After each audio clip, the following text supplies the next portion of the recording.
Hey guys, how's it going? Hope you're doing well. My name is Crown, and today I'm going to read you some very interesting stories that I hope that you're gonna love. And now, without further ado, let's go! This story is a bit of a lengthy one and goes back to when I worked at a casino. For anyone out there who thinks it will be a great job, I can tell you right now it's not as glamorous as it seems, especially when you're working in the kitchen.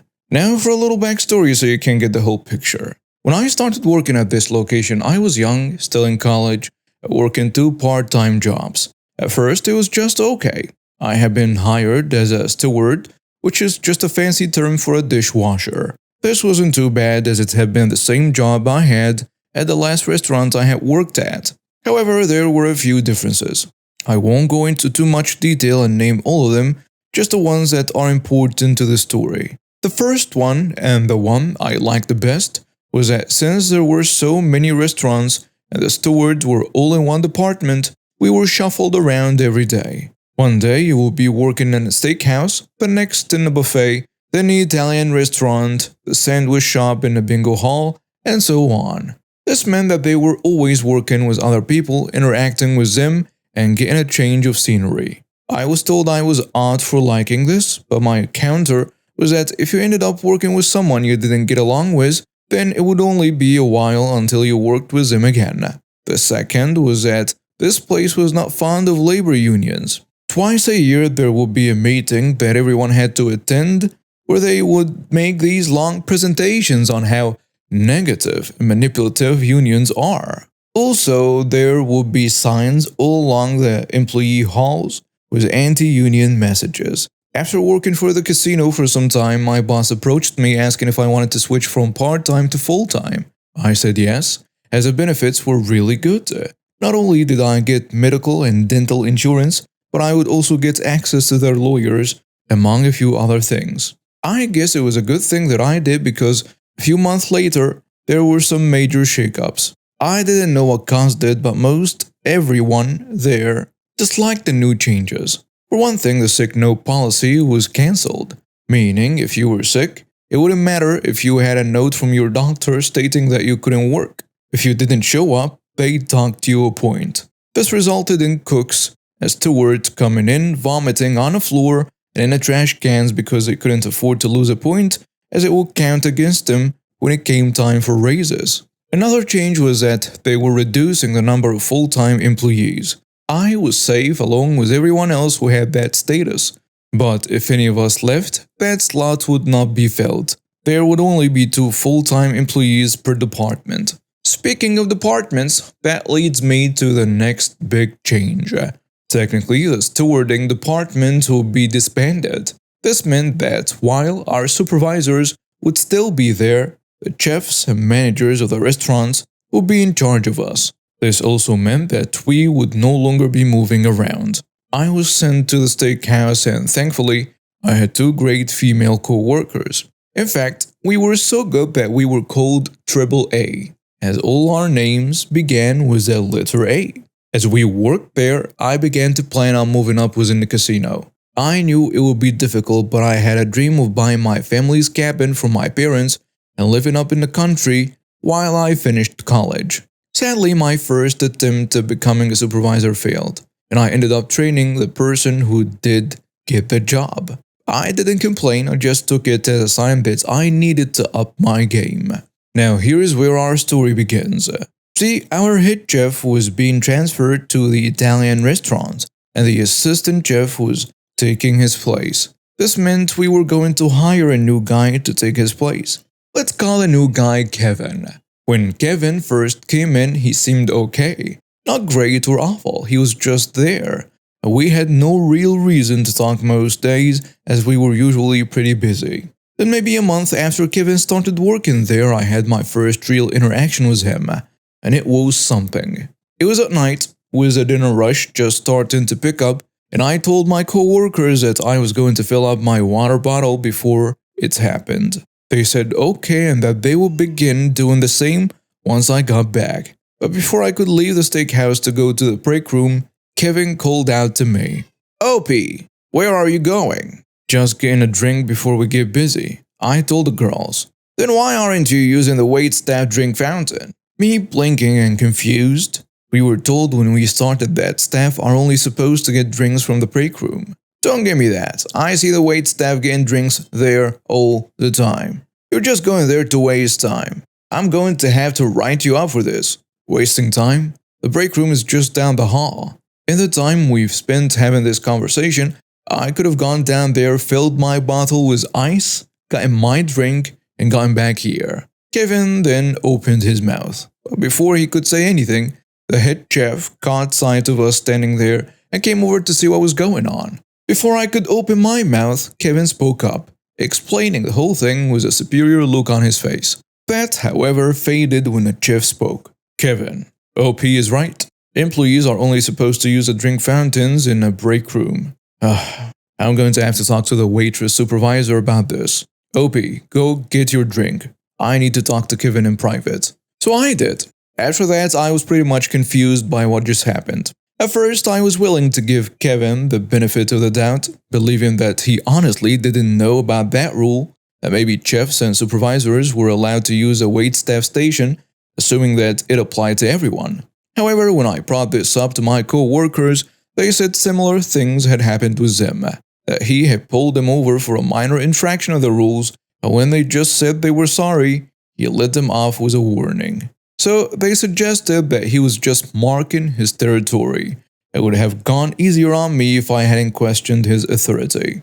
It was after that, however, that I began noticing things. Firstly, the waitstaff was no longer talking with Kevin, as they were annoyed at him for getting the crackdowns at their station. It was during this time that I began to realize just how often he hung out with them. He was also always calling over my co-workers, asking them to help him with a job like peeling potatoes for hours, leaving me alone. And what's more, whenever I stopped to speak with one of my supervisors, who happened to be a young woman, he would yell at me to get back to work.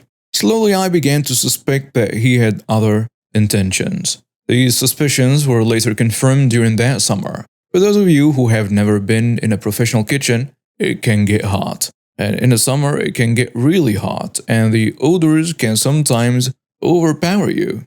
On this day, I was working at one of our massive sinks, scraping off the remains of perch and giving the pans a deep clean when Kevin called me to the office. Now, this was odd, as I had only ever been called to the office to get my 10-cent raises while getting a performance evaluation, and neither of those were to happen until January. Curious, I followed him to the small room where he gestured for me to enter first. I did, finding a woman I had never met before sitting at one of the desks there. When I entered, she looked up from her work to give me a curious look that said, "Hello, can I help you?" You know the look. Then Kevin spoke as he shut the door, walking in backward as he did. "Oh, B, you stink." "Excuse me?" the woman said. At this, Kevin jumped before turning around. The woman was looking at him with rage, while Kevin looked lost. It didn't take me long to realize that he didn't know that she was in there. Kevin says, "Sorry, I misspoke. I meant he smelled bad. We're getting complaints about his BO." Now, like I said, the room was small. So small that I felt cramped being in there with two other people. With the way we were positioned, I was pretty close to the woman, who was growing more annoyed. She says, "I don't smell anything, sir. Would you mind if I get a little closer?" I said it wouldn't be a problem and allowed her to get close enough to sniff me. She did it maybe 2 or 3 times before pulling away. "I don't smell anything." And that's when I spoke. "Look, if someone said I smell, then I'm sorry. But I'm working over greasy sinks full of chemicals to clean off pans with fried perch on them in a room that feels like 100 degrees. And on top of that, the aprons we were given are not the best." To emphasize my point, I gestured to my shirt, which was wet and full of bits and pieces of fish. The woman says, "I see.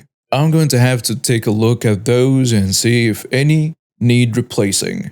OP, how about you cool down for a bit in the break room? Kevin, you stay. We need to have a talk." After that, 3 things happened. The first was that the stewards got new aprons, which made all of us happy as they hadn't been replaced in years. Second, from then on, if Kevin wanted to talk to me about an issue, Another staff member had to be there as a witness, and if there wasn't one, I was to find that woman who I learned was a steakhouse manager.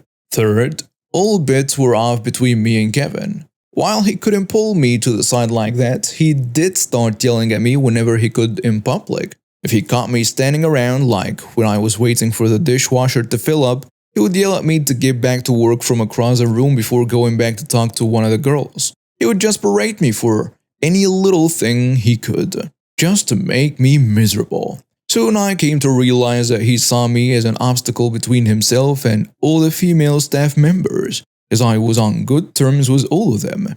I even wondered if he thought I was like a harem protagonist based on how many I worked with. For over the next year, I tried everything in my power to stop him while still trying to get that supervisor position. I went to Human Resources, writing up complaints only for them to ask, "What do you want us to do about this?" And when I went to my head supervisor, he just said that I needed thicker skin. It seemed like every day it just got worse. On top of that, my identity was stolen twice. The first, targeting my bank account, while the second one was my tax return.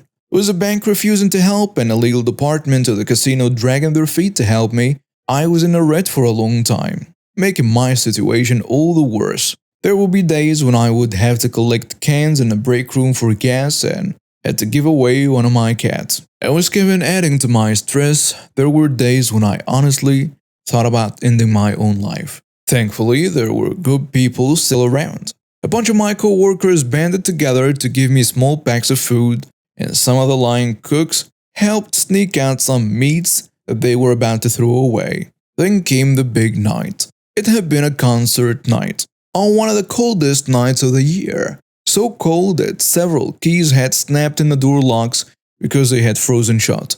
I had managed to get to my car and turn it on, leaving it running for a couple of minutes as I headed back to the locker room in order to enjoy my only comfort left, a book. The plan was to just read a couple of pages and then I would be out of there. But before I could get past my first paragraph, the doors to the locker room opened and there strode in Kevin. He looked around for a moment before his eyes fell on me, and a wicked smile appeared on his face. "Who told you you could punch out, OP? Not me, that's for sure. I just got a complaint from the night crew saying that your dishwasher is a mess. Clearly you didn't clean it at all. Now you go back there and clean it right now. And I better not see you punching in, or else you'll be fired." With that, he strode out of the room laughing. For a moment, I just sat there in utter confusion, wondering if he could do that. I felt scared because if I lost my job, then I wouldn't know what to do. I was behind on my student loans, I had to drop out of college by this point due to various reasons, behind on paying my parents' rent, and could barely afford to keep the one cat I kept who had been abandoned. For the first time in years, I felt so overwhelmed with fear that I felt like I could begin crying at any moment. Then the moment passed, and I was furious. This guy had been doing this for me for too long. It didn't matter if he could or couldn't, I was done with this. I had to get out of there. As I stood up, I found myself making a plan fueled by my rage. I had kept the fact that my identity had been stolen from my parents, partly out of shame and partly out of pride, as I wanted to get myself out of this mess. Well, no more. I was going to tell them about it and ask if I could move back in with them. I would even ask for help looking for a new job down there. Sure, it would mean losing my dream home in the country, but at this point, being stable was more important. But before I could do anything, another thought crossed my mind, making me smile. He wanted me to wash the dishwasher right now without punching back in? Okay, I'll do just that. So I left the locker room, barely hearing the security guard stationed nearby as he called out to me. No, I ignored him and everyone else as I mentally prepared myself to do this. When I got to the kitchen, there were piles of dishes, pots, pans, and a slew of other items that needed to be cleaned in quantities that are only ever seen on concert nights. But I ignored that as well, as the three stewards who were working hard, shutting down the machine and emptying it. The night steward asks me, "What are you doing?" "Sorry, but Kevin told me that you told him that no one had cleaned the dishwasher and that it was a mess. So much so that I had to come back and clean it without even punching in, or else I would be fired. The color on everyone's faces drained. When the first person managed to compose himself, he told me that none of them had seen Kevin and that the machine was perfectly clean when they arrived. Now, hearing this did make me feel bad, as what I was doing would put them behind.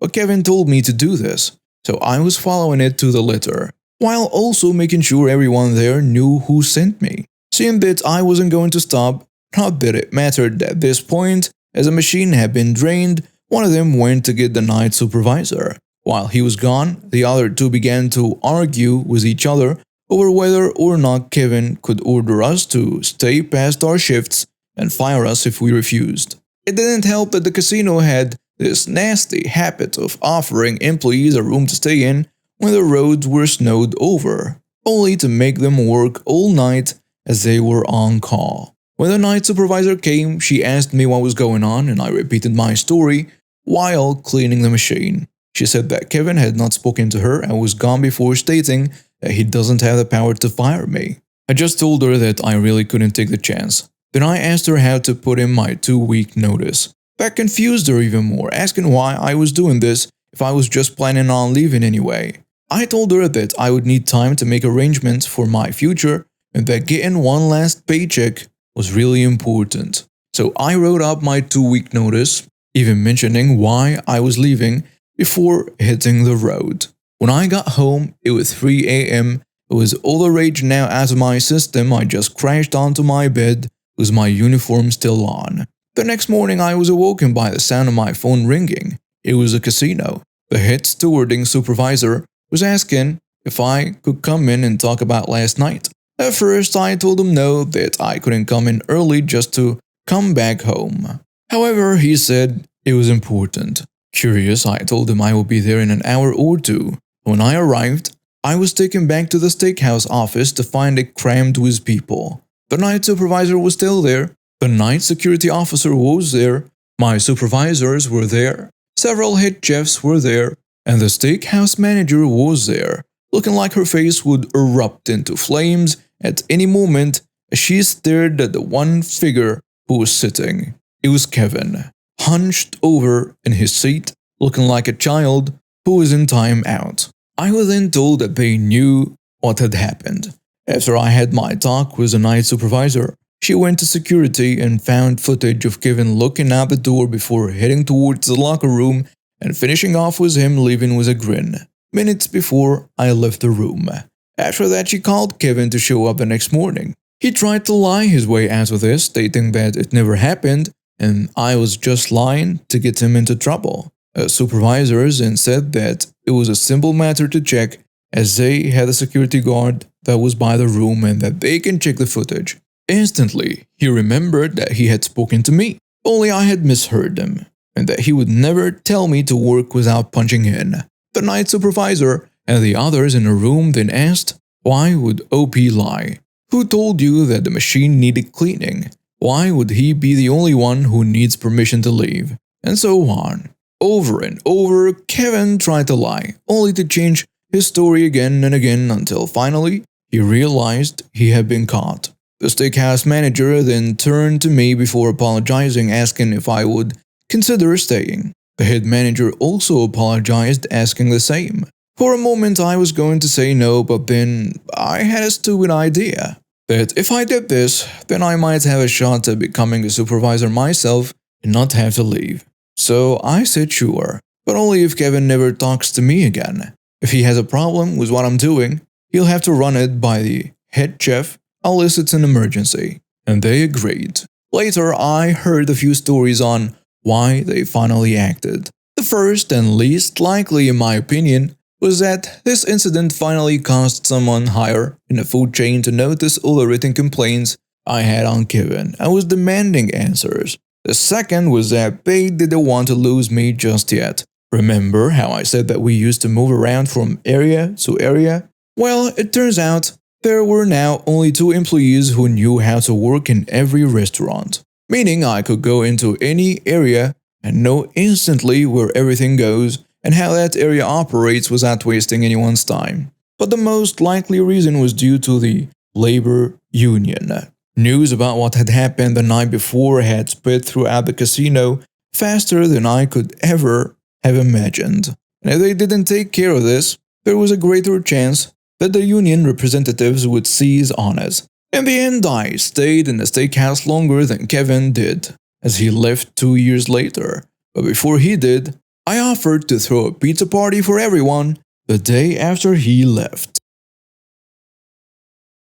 I've always thought I lived in a nice neighborhood, but there is one thing that really gets under my skin: our trashy homeowners association. The president, Karen, is an absolute nightmare of a woman. Let me tell you what happened. A few months back, my mom got really sick. She'd been battling lung cancer for years, but it suddenly took a turn for the worse. The doctors found it had spread to her brain, and she needed multiple surgeries and treatments. Being her only child and with my dad long gone, I knew I had to step up. I emptied my savings and maxed out my credit cards to cover all her medical expenses. It hit my finances hard, but what else could I do? She was all I had left in this world. Despite everything, my mom didn't make it. Her passing left a huge hole in my life, and I was in a dark place for weeks, barely able to function. One night, a massive storm rolled through our area. I was lying in bed, unable to sleep, when I heard an earth-shattering crack followed by a deafening crash. I ran outside to find a giant oak tree had been struck by lightning and fallen right through my roof. It had taken out a good chunk of my living room and kitchen. As I stood there in the rain staring at the destruction, I felt utterly defeated. I knew I needed to start repairs right away, but I was completely tapped out financially. I had no idea how I was going to manage this. The next morning, as I was surveying the damage, Karen from the Homeowners Association came marching up to my driveway. She took one look at the tree and started in on me. This is unacceptable. You need to get this cleaned up immediately. I know it looks bad, Karen, and I'm working on it. Working on it isn't good enough. Do you have any idea what this will do to our property values? We can't have the neighborhood looking like this. Look, I just lost my mother. I spent everything I had on her medical bills. I literally don't have the money to fix this right now. That's not my problem. You have a responsibility to maintain your property. If you can't afford to live here, maybe you should consider moving somewhere else, more suitable for you. I couldn't believe what I was hearing. I was about to tell her exactly where she could stick her property values when my neighbor Nick came over. Everything okay over here? Certainly not. This eyesore needs to be dealt with immediately. Come on, Karen. Give the guy a break. He's been through hell lately. Rules are rules. I expect to see progress on this within a week, or I'll be forced to take action. With that, she stormed off. Nick gave me a sympathetic look and offered to help however he could. I thanked him, but I knew this was my problem to solve. Over the next few days, I looked into my options. I didn't qualify for a personal loan due to my recent financial troubles. My insurance company was dragging its feet on approving my claim. I was at a loss. A week later, I came home from work to find a crew of workers in my yard, cutting up a fallen tree. Karen was standing on a sidewalk, arms crossed, overseeing the whole operation. What the hell is going on here? Since you refuse to take care of this yourself, I've arranged for the Homeowners Association to handle this. And I never agreed to this. You can't just send people onto my property without my permission. Actually, I can. It's in the bylaws. You're in violation of multiple codes and, as president, I have the authority to remedy the situation. And who's paying for this? You are, of course. The Homeowners Association will cover the initial cost, but it will be added to your dues. I already told you I can't afford this right now. Then I suggest you figure it out quickly. The bill for this will be $5,000, due within 30 days. If you fail to pay, we'll be forced to put a lien on your house. I was speechless. I watched helplessly as the workers finished cutting up the tree and hauling it away. When they were done, Karen handed me an invoice with a smug smile. There, doesn't the neighborhood look so much better now? Get off my property now, before I call the police. No need to be hostile. I'm only looking out for everyone's best interests. I said leave, now. As she walked away, I heard her mutter something about ungrateful people. I was shaking with anger as I went inside. How was I going to come up with $5,000 in a month? I barely had enough to cover my basic living expenses. The next few weeks were a blur of stress and anxiety. I picked up extra shifts at work and sold everything of value I could find in the house. I even considered selling my car and biking to work, but it still wasn't enough. I was outside one Saturday patching up my roof as best as I could when I heard a commotion down the street. Curious, I climbed down and walked over to see what was going on. A crowd had gathered around Karen's house, and there were police cars and fire trucks everywhere. As I got closer, I couldn't believe what I was seeing. There was a massive hole in Karen's roof, and debris was scattered all over her perfectly manicured lawn. In the middle of it was what looked like a large piece of metal. I overheard one of the officers explaining the situation to a neighbor. It appears to be a landing gear door from a commercial airliner. The airline reported an issue with one of their planes about an hour ago. By some miracle, it managed to fall here without hitting anyone. I couldn't help but laugh. Of all the houses in our neighborhood, this piece of plane just happened to fall on Karen's. The irony was almost too much. A few hours later, Karen's car came screeching into the driveway. She had been on vacation with her family and cut it short when she got the news. As soon as she saw her house, she started screaming, "My house! My beautiful house! This is a disaster! Who's responsible for this? I'll sue them for every penny they have." Her husband tried to calm her down, but she was having none of it. "Don't tell me to calm down. Do you see this? Our home is ruined. What about our property values now?" I couldn't help but smirk as I watched her meltdown. It was pity, I know, but after everything she put me through, it felt like justice. Over the next few days, the neighborhood was abuzz with gossip about Karen's misfortune. Many people seemed to think it was karmic retribution for her years of bullying and micromanaging everyone through the Homeowners Association. A week after the incident, I was surprised to find an envelope in my mailbox from the Homeowners Association. Inside was a letter stating that due to unforeseen circumstances, they will be covering the cost of my tree removal and roof repair. The $5,000 bill had been waived. I later learned that several of my neighbors had banded together and threatened to sue the Homeowners Association for Karen's actions.